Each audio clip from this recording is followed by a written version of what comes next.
or whatever you use. It's Nah, I R&B. got a better It's question than heavy that, metal. right? I got a No, better nigga, it's question than that, R&B. right?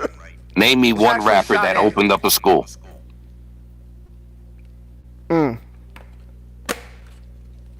Listen, I did. There is none. Dr. Dre. Dr. Dre has opened up some school out here in LA, bro. Did Stephen Curry built a basketball court in the This town. nigga said a Hey, rapper. the basketball court don't mean shit, man. Stephen Curry is not a rapper. He's a basketball player. Y'all is pissing me off in this job. I don't even got no role. Because I could tell you right now, right? Regardless of Dr. Dre, whatever, right? No, don't One move of the the most goalposts. unknown I just gave you your DJs, answer, bro. Don't move the goalposts, non-famous fucking DJs, right? Q Butter opened up a fucking school before everybody, and he wasn't one of those famous fucking DJs like that. Did the school have a Big basketball dog, court? can I ask you a question, bro? This is a real question, bro. Because y'all, The kids got somewhere to go play. if New York niggas had embraced the West Coast, the West Coast might not have turned out the way it did, bro. Have you ever thought about that? Bro, can we just New York had What are you embraced what talking we was about, trying to though? do? See, this is embrace what we was trying to now do, you bro. now you playing semantics. Thank That's you, not the Jesus. same as battle rapping. We used to call it You After 4 can't hours, compare. we You finally can't came put to it to the point. We have a comparison, right? culture. Now and this nigga started the debauchery. I wonder how This y'all nigga's would a part feel of it. about. I wonder how y'all feel about like the battle rap. If you still think it's debauchery, if you don't think it's debauchery, now that you have a little bit of. It's still debauchery. This is where. No, I'm not. Lucas.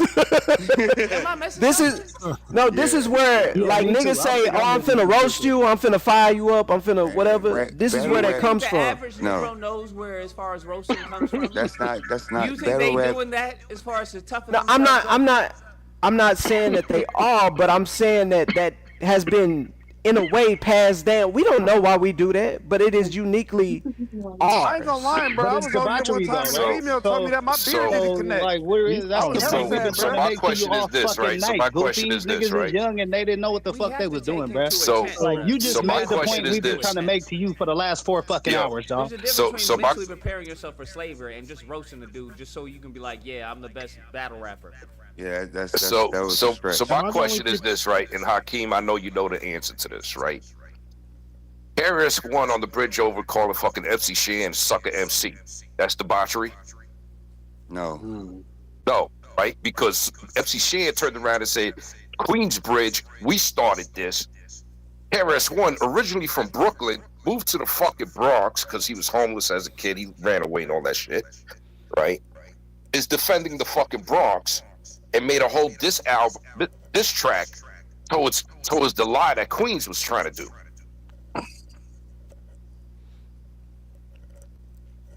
That's not I'm agree with debauchery. y'all on this one. Wait, Hip hop but is then debauchery all around. It don't matter if it's battle rap or if it's just regular rap. It's debauchery. So I agree All with right, y'all on that. let me explain something. and then though. I agree. All right, go, bro. Just going off what Big Dog said. Them dudes wasn't even using the word nigga and didn't even cuss in those battle rap. So it definitely wasn't debauchery.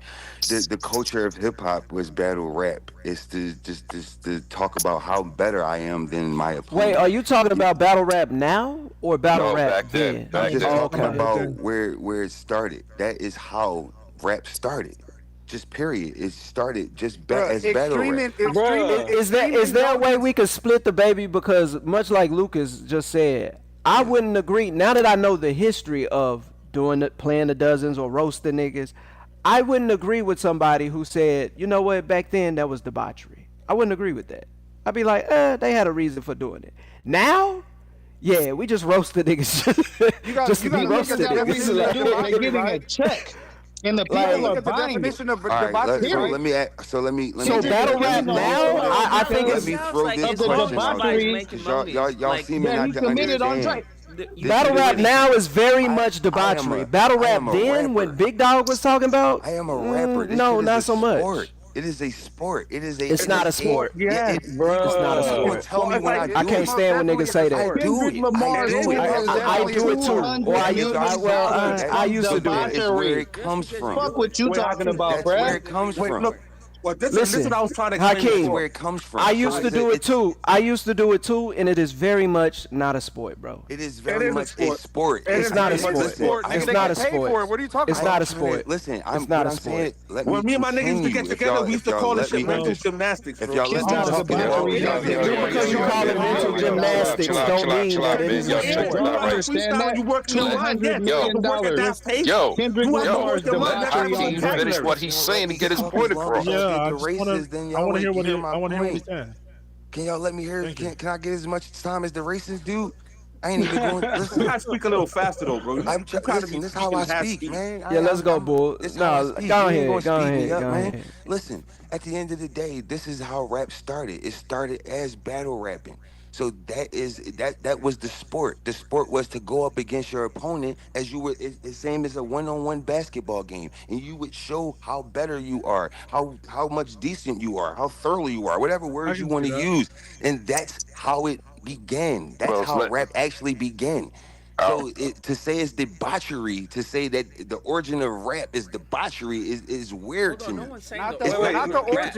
Not the origin, but now how it is. About presently. That's why I gave that analogy. Yes, exactly. So as I continue, even the present, this present version of battle rap right now, smack. Let me continue. I know. So let me continue. Even this version of a rap right now that's battle, let's say smack, it's not ingested the same way as trap music is ingested. Yes, Would you you're agree? bugging. It's still debauchery. It don't It's matter. not ingested the same way. It don't matter. You niggas be moving the point so much. It's not ingested the same way. We not making a comparison of how it's ingested, nigga. We just making a we're making a status claim of it is debaucherous or it is not, bro. What are you talking about? Y'all let that racist. So, anyways, listen to what I'm saying. The West Coast we did. did. Shit, nigga. It's No, always I been know, here. What we because- saying. Jeff, we're not talking about the West Coast no more. Listen. Nigga, we always talking about the West Coast. At the end of the day, no one is ingesting trap music, or people are ingesting trap music clearly and other music differently than they are ingesting smack battle rap. Hakeem, We can if see something, it. Hakeem, if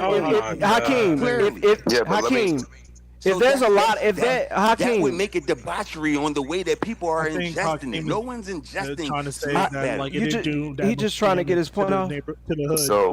So anyways, I don't think. I mean, Hakeem's point. I think he's trying to say that it didn't do as much damage to the hood or the community. That's not the qualifier. You can't say that. Yeah, that's not the conversation. That's not the conversation. Hakeem, hold on. Bro, bad parenting and drugs and incarceration is what fucked up the community. This is everywhere. Hip hop just rapped about it. This is Like, y'all everywhere. are goofy as fuck. Wait, the reason that nigga Sue Surf is doing a RICO charge right now over battle rap. This is everywhere. The conversation is Hakeem. Okay, Hakeem, we got you. Let me make a point. Let me make a point before. Compare it. So let me make a point, right? Rap is what you know is rap. Today started with the MC, which was a hype man for the DJ to keep the crowd moving. Now the MC would roast somebody in the crowd. That's where it started from. Rap or rappers came later on down the road. Yeah, that's facts. Not in the beginning. That's facts. Yes. It's just mic control. You know. Right. Master. And you know, when we talk about like Treacherous 3, Funky 4+1, and all the other fucking groups, Devastated Tito and all the motherfuckers, it were no bars. It was one whole verse, and the next motherfucker took the verse from there. It was a non-stop shit. Rap that we know of today did not start until Rakim took control. He's the one that changed it. God flow. He's the one that, and it wasn't 16 bars, you know, back then. Scream. It was 12, bro. It was like less than 6 bars, or 10 bars. It wasn't 16 that it is now. But Rakim changed that whole flow. Mm-hmm. Before that, if you look at all the old shit, you could punch up the Fearless 4 Funky 4 plus horn and all that shit. It's just one long fucking verse, and it's like 1 or 2 paragraphs out of 4 or 5 people. One person's saying 1 or 2 paragraphs long, and as soon as they're done, the next one comes in, non-stop. Yeah, that's why a lot of Too Short songs is 8, 9, 10 minutes, bro. Like that's what you did. You had to display your shit. But it was a party music, right?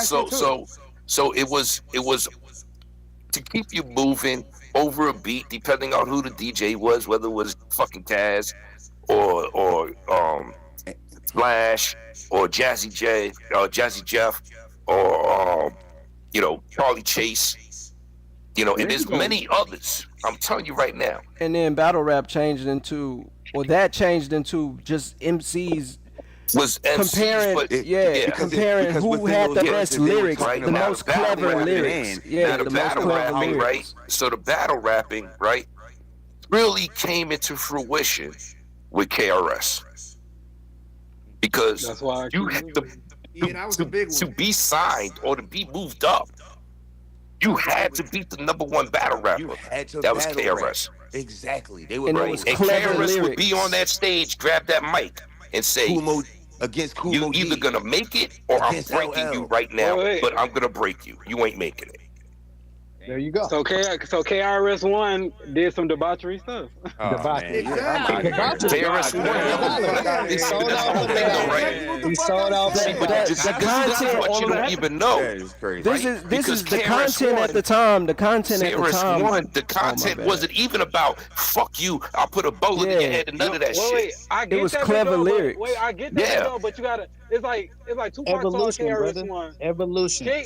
Tupac saw KRS-One and he may hit him up. And then now the kids in my generation saw Tupac, and now we doing our own version of that. That's cool, but you got to put the look. Influence starts somewhere, and somebody hold on, Hakeem. Somebody takes it to a point to where it is now violent. It is now talking about bit. That's why we brought no diss to the West. We're just pinpointing the time where the subject matter changed. Right, and what changes the subject Now, matter? hold on, Hakeem. Now, with that, Hakeem, are you for a reason, bro? are you saying that's But go fine, ahead. Callie? Yeah. Are No, you it's not saying fine. that I mean, rap don't is make a point without making the complete point? It changed for a reason. What the? Sure. All right, bro. Hakeem, are you saying that rap itself is a sport or battle rap is a sport? Battle rap. No, I was saying battle rap. I was saying battle rap. Okay. Right. Okay. So what I'm saying Rap is a sport too. That's cap. Rap is a sport.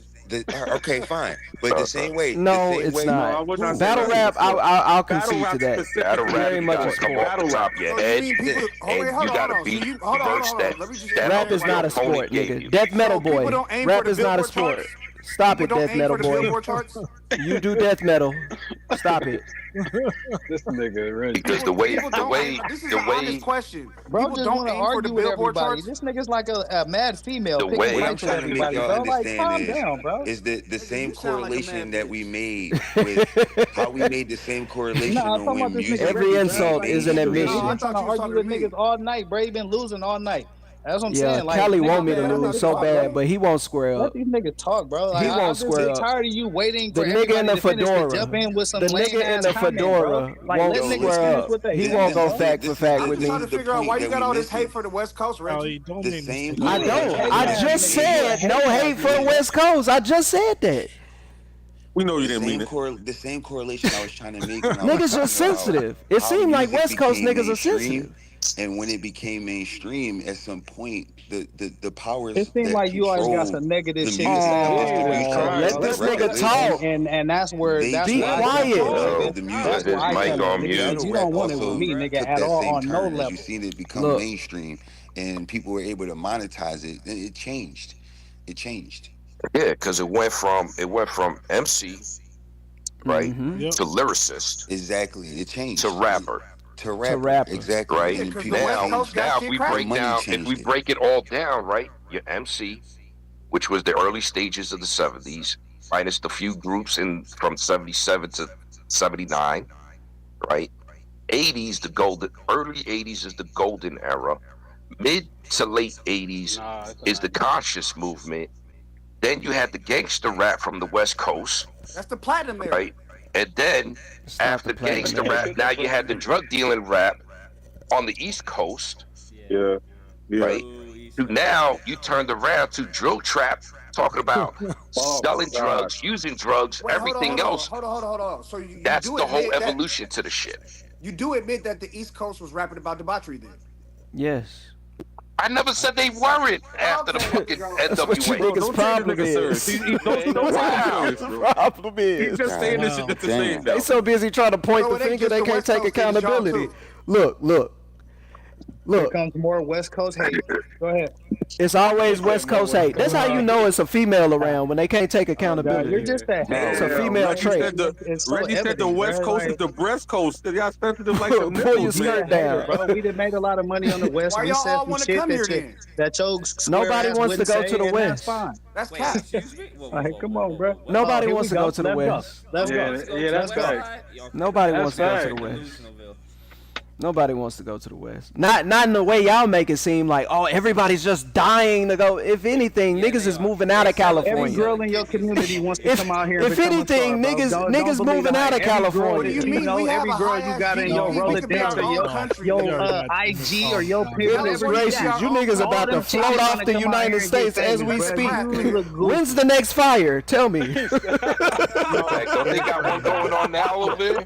Don't you have a fire going on over there? Goodness gracious. What are y'all talking about? Y'all the only niggas that niggas are haters, bro. I'm trying to high off y'all on air. Hold on. Hey, Lucas, where's that fire? Y'all high off y'all on air, bro. We don't give a fuck about what you squares gotta say, cause y'all lame, bro. Y'all suck. We don't care about what suckers talk about. I'll be highly offended right now. Nigga just asked you when is the next fire, bro. What kind of malicious Dude, shit? he already got a fire. There's a fire going on now. Don't even got no fires, Reggie. It's too damn cold.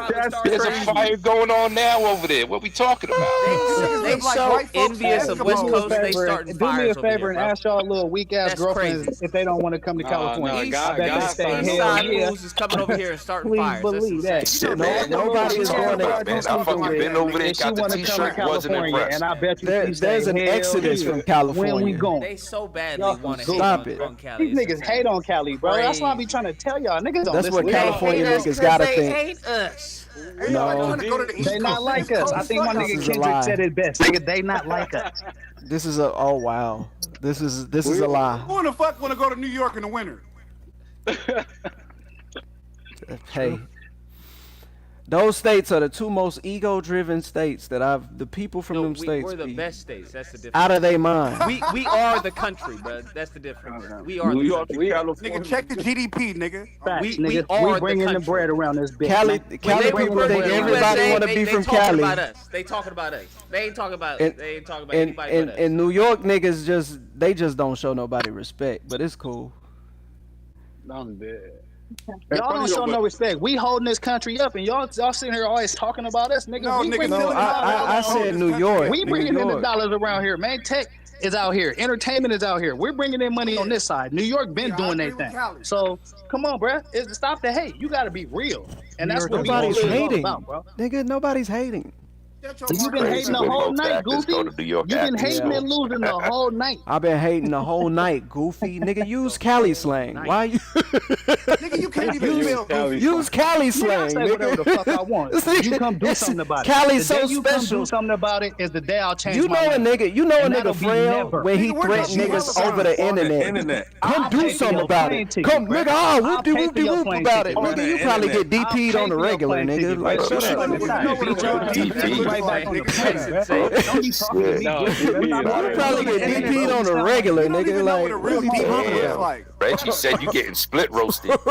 That's what I want to know. And you going to chat PT this nigga a beat down, or you going Listen, to bro. text him Hey, a where punch you at, like, bro? I got That's money what on I'm your saying. plane ticket, Nigga, bro. I No, paid hold up on on. the Let's make this very Again, clear. this nigga Let's Cali get the this out type the of way. nigga to wear I have loafers money with on no your socks plane and a ticket. I'll pay for your fedora. ticket to come out Bro, here. that's Nigga, style. California. That's style, He Reggie. an old nigga that wearing loafers with no socks, jeans, a button down, and a fedora. I'm not about Nigga, we ain't respected a nigga in a fedora since Michael Jackson. Jackson. hater, bro. Ain't nobody respected a nigga in a fedora since Michael Jackson, nigga. Ain't nobody respecting y'all. Who are you, Neo? I get it, Hey, bro. Neo. How much is your minimum wage? $7.25 an hour. And it's all because of you. Neo, sing a song, Neo.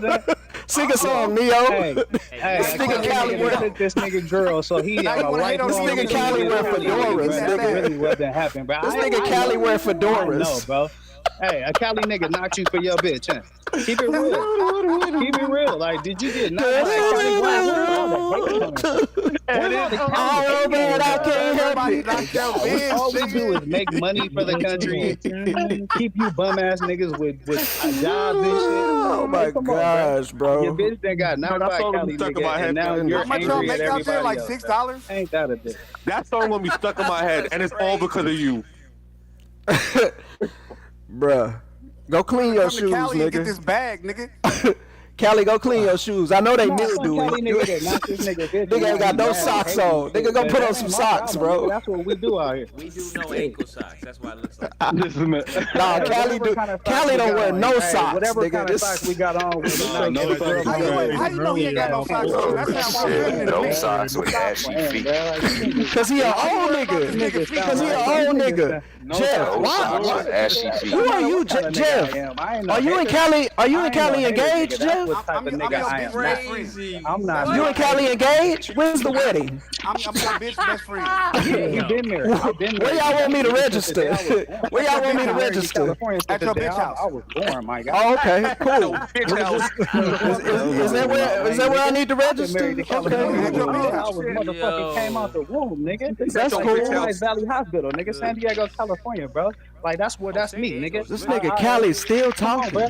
Stop playing with me, bro. No, you need to stop talking, bro. And do more action. I got your plane ticket. Y'all out here need to hook I'ma Cali give you a mouth up to the first-class generator ticket, out there. Y'all will never run out of Stop power. talking about other men's mouths Come on, bro. Come on, bro. This nigga been hating and other all night. men's feet, nigga. Look at Jeff. Look at Jeff. Jeff got real sensitive about me talking about Cali mouth. Don't talk about his mouth. That's another man's mouth. I use that often. Don't talk about his mouth. You talking about his mouth? Don't talk about his fedora. Talking about his mouth. You gonna get the nigga names in the Why back? you gotta make that female voice? Him and Cali be rolling through the bay listening to death metal music together. I got you. Hella funny. They be listening to Slipknot together. I get Either way. Nigga, you don't even know what's going on. doing picnics looking at the Hollywood sign. I got it. I get Nigga, it. you ain't never even been to the Hollywood sign. I Why get do you it. wake up and choose violence? Yeah, what's I don't know. Go to the Hollywood sign. Niggas start with me. like? Niggas don't want to go with me nowhere. Nigga, you too Yeah, they don't want to. They act like they want to get with me intellectually. I ask them to get out there. Let's go fact for fact. They don't want to do that. Nobody can So we get stupid. because you won't shut I the just fuck got up. time tonight. I just got time tonight. Stupid. To invite you stupid to as a California California tour. And so either way, I mean, it is what it is to me, bro. But Cali still talking. Red Hot Chili I Peppers. did not know Cali you were talking. This motherfucker just say Red Hot Chili Pepper, California Dream. That is not metal. No, that's hard rock. And I don't He even love metal so Hard much, rock. bro. Man, Frank Not Sinatra as fucking metal. beats that shit. Bro, are you in a metal band, Jeff? You just say Frank Sinatra. I wish I was, nigga. They make a lot of money. Shit, have you seen the catalog of Frank Sinatra? I can tell. I can tell you do, bro. Hey, that metal Nigga, music. can you even play the guitar? A lot of mall shooters and shit. He asked me, can you even play the guitar, dude? Dude, can you play the drum? Nigga, can you? Where's my car? It's a yes or no question. This Cali hate is unacceptable. Thank you, bro. If we were in Because I Lucas guarantee Land, you don't even know what his keynote is. Can you even play the drums? Can you play the drums? It's funny to me, bro. Oh man, This nigga, bro. This nigga Jeff, You know bro. the difference between the difference between heavy metal and death metal. They're not Yes, friendly. I do. Slipknot is heavy metal. They're not even death metal. I know that already. But you keep saying heavy metal. I mean, you keep saying death No, metal. that's not the comparison that I was making. I was making the comparison between death metal and hip Oh, hop. don't get him started. You can hear him about. He about to nerd out, bro. You can hear him. Yo, You said Dre. name a death metal band. You said Slipknot, son. Slipknot is heavy metal, not death metal. Dre. Well, nigga, they death metal to me. Bruh, fucking And I'm like, epic, yo, I know Slipknot is not It's fucking definitely definitely. 1 plus 1 is not 4. Well, it's 4 to me, nigga. Fuck your math. It's 4 to me, nigga. Fuck what you had to say. That's a Cali answer. I'm not gonna lie. That's a It Cali is a Cali answer. Yo, Dread. Yo, somebody in the chat said, "Don't New York got rats?" Yeah, we got rats, and they wear Timbs and fitteds. Your rats got clothes on. Yo, some big ass niggas got rats that take pizzas, like whole slices, and just be walking down the I subway. seen that. and shit. I seen that shit. That shit real. They got rats that do Uber over there. My nigga. One time, yo, New York got the best Alright, it's a pizza. fucking rat. Where do you want to go? my nigga, I'm coming home, right? And it's like, I got a family to feed. Hurry up. They got California beat in that. it was And the one rats time. got Tim's on. And a fitted. And a No, New York fitted. what dish do Cali have? Do I'm Cali walking even down have a the dish fucking block, that they son. known for? You They ain't got the shit, fucking, man. Half their shit is all fucked up. Nigga, we got My nigga. everything. What you want? You We know, got. like the rain. Do the y'all rain- have a staple? Like New you know, York like got the good rain pizza. flood? Like the New York flood got good system on top like of your roof and seafood. What does Cali have? What do y'all have? They besides only got pizza? gangbanging. Okay. What do And y'all have gangbanging's besides everywhere. pizza? That ain't no fucking Cali, Cali what? shit. I'm asking for real. What does Cali have? What do y'all Come have visit, besides you- pizza? Come visit, you'll find out. As far as I've been to Cali, Then you my come aunt, out. my Y'all aunt ain't in got that Compton. number Well, one meal, she Fruit Loops? passed, but I my thought y'all aunt lived specialized in in Fruit Compton. Loops. Nigga, we got barbecue spots. All No, that. most Everything of out here. What? Nah, Yeah, man. but Cali, what I'm I saying heard y'all is, niggas- people Hawaii listen. barbecues? People, I heard people y'all know, niggas people is know big. Tennessee. I People heard know y'all big on the Tennessee for Fruit Loops. barbecue. People know Florida for We got certain our things. steaks People, out here. We got They know Okay, Cali. yeah, that's They what I'm know Cali asking. for Fruit Loops. I keep telling you, you don't want to hear me. they got Cali. They don't What? want the truth. That's why. Said Greg. Cali's known for Fruit Loops. What? Fruit Loops. Okay, that's enough. That's enough. What are our final thoughts? We will not take it. Cali ain't got no food. That's my final thought. Yo. What are our final Yo. thoughts? Because you guys are clearly need to go to sleep. Final thoughts. Yo. Shit, you done fucked up now. 7 o'clock, almost 7 in the morning over here. Fuck this. Keep it going. Yeah. What are our final thoughts? Lucas Nah, gotta fuck get that. to that Keep bowl it of going. Fruit Loops It's real about quick. 4. Y'all can keep it going, but I'm gonna go. But what are our final thoughts? Lucas, I'm gonna get me some Fruit Loops. They're magically delicious. No, that's crazy. Oh, okay, we're done. We're done. Yeah, we're done. Y'all can say it. I'm done. They're magically delicious. Y'all got the cereal fucking name wrong. Like, are we serious? Right? Yeah. Y'all have fun, bro. California.